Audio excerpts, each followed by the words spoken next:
Bonjour, je vais faire la correction de l'exercice 25, mais uniquement la partie A que je vous avais demandé de faire pour aujourd'hui. Il se trouve à la page 7 de votre série d'exercices.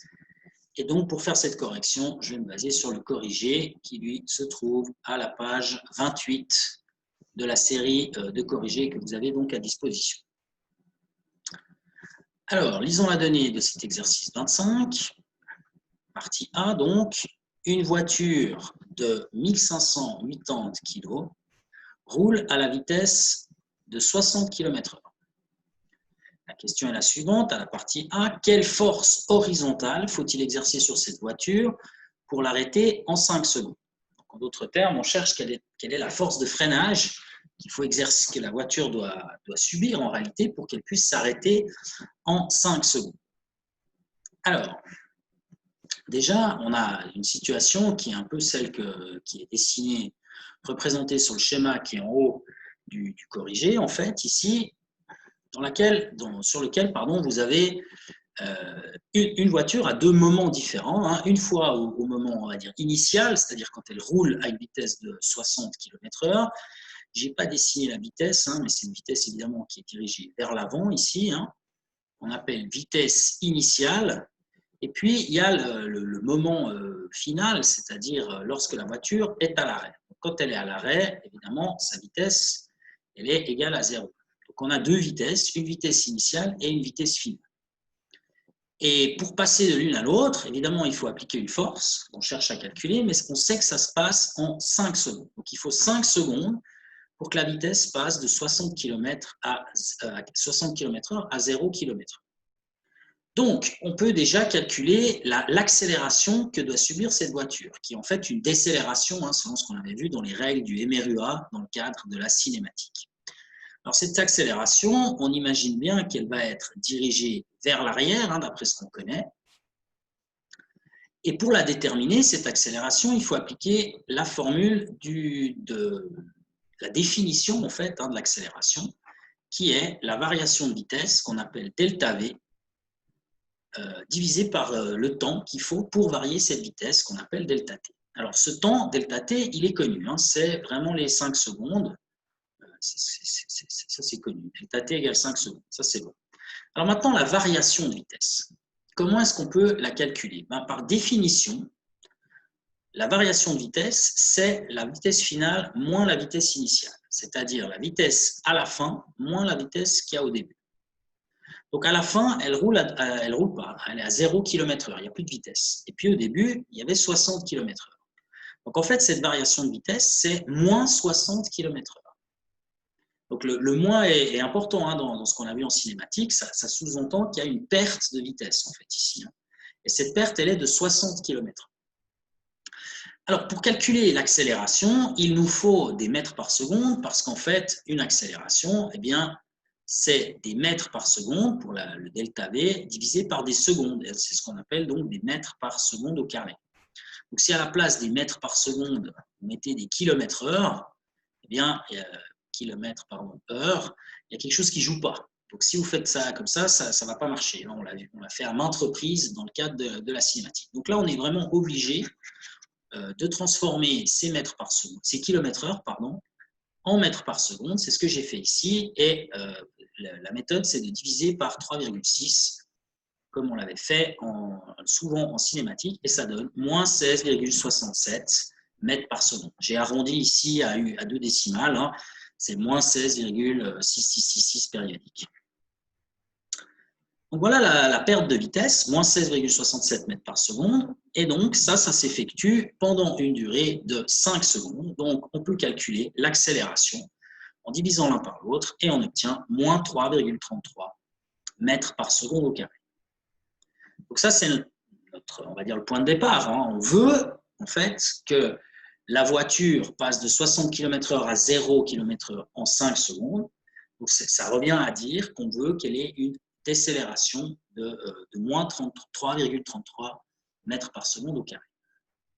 Alors, pour obtenir cette accélération, eh bien, il faut que la voiture subisse une force.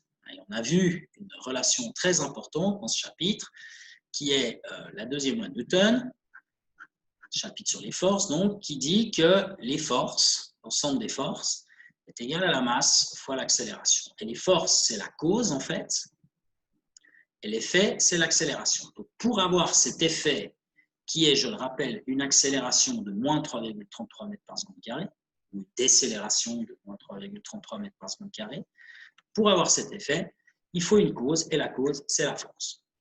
Donc maintenant, déterminons cette force.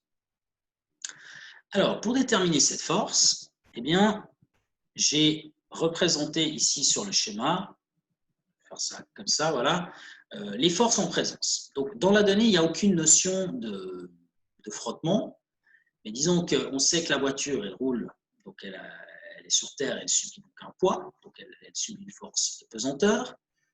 Elle est soutenue par la route parce qu'elle ne s'enfonce pas dans la route, donc il y a une force de soutien également. Et puis, pendant toute la durée du freinage, eh bien, en principe, quand on freine, on arrête d'accélérer vers l'avant, hein, on lâche les gaz. Donc, il n'y a plus de force de propulsion vers l'avant, mais au contraire, il y a une force de freinage qui est dirigée vers l'arrière. Et qui est donc cette fameuse force horizontale qu'on cherche à calculer. Nous, c'est ce qu'on cherche ici, c'est F égale quoi. Alors là-dedans, donc si on écrit la deuxième loi de Newton, qui est ici en réalité, hein, deuxième loi de Newton, eh bien, on a la somme des forces, hein, il y en a trois, P, S et F, somme des forces, égale la masse fois l'accélération. Donc la masse, c'est bien entendu la masse du véhicule, hein, ici en l'occurrence, donc c'est les 1580 kg. Et l'accélération, eh bien, c'est l'accélération qu'on a calculée avant, qui est donc une accélération qui, en l'occurrence, est dirigée vers l'arrière, puisqu'on avait obtenu que c'était une accélération négative. Donc, si elle est négative, ça veut dire qu'elle va dans le sens contraire de la vitesse et qu'elle va en direction de l'arrière. Alors, que faire avec ça? Eh bien, d'après ce qu'on a vu, nous, on peut déjà dire ici que le soutien et la force de pesanteur ne vont pas avoir d'effet sur l'accélération.